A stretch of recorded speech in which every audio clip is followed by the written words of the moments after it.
Returning to our breaking story, the Turkish Prime Minister has condemned a car bombing that has killed at least 6 people, including a security officer near a police compound in southeastern Turkey. Just as we saw in the previous attacks in Madrid, in Paris, in Ankara or Suruç, terror is the enemy of humanity. For all humanity, a mutual stance against all kinds of terrorism and cooperation is necessary now. No matter who carries out attacks, who is targeted, where and why it happens, as Turkey, we will continue our struggle against terrorism. And let's go back to Alican, Ayanlar in Diyarbakir, where fighting is still taking place following last night's blast. Alican, what's happening there now?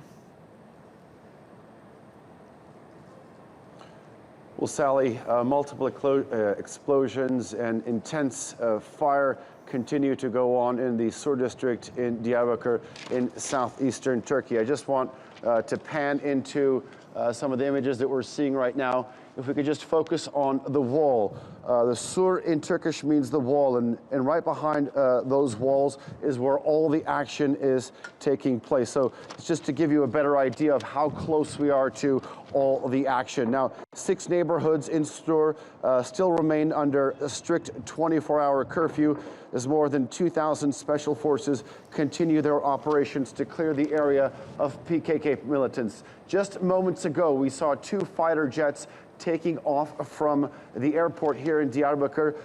They look like either F-16s or F-4 Phantoms. We've been witnessing these sorties in the last couple of days, but ever since this morning, we've witnessed at least 3 or 4 sorties take off. Okay, and Alican, what struggles are the police and military facing in Diyarbakir?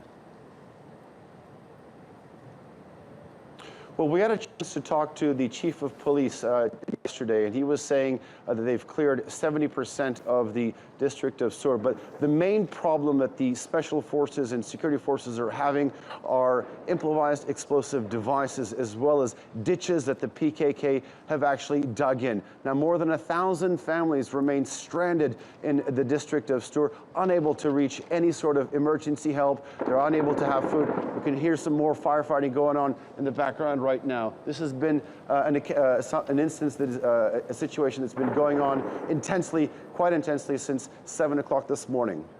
And if you could just give us a little bit of context here, Alican. Obviously there's been fighting in southeast Turkey for some time now. Could you paint the picture for us in terms of the domestic issue between the military and the PKK? And also, when will this end? Is there an insight in your view?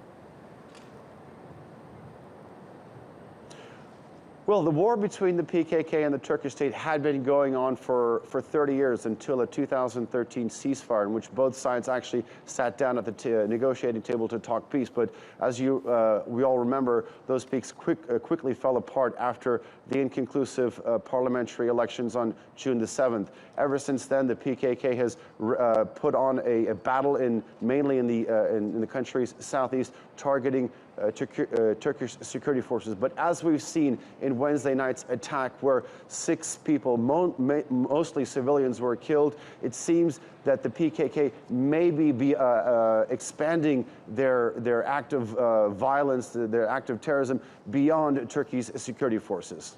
Okay, Alican in Diyarbakir there. Thanks for your time.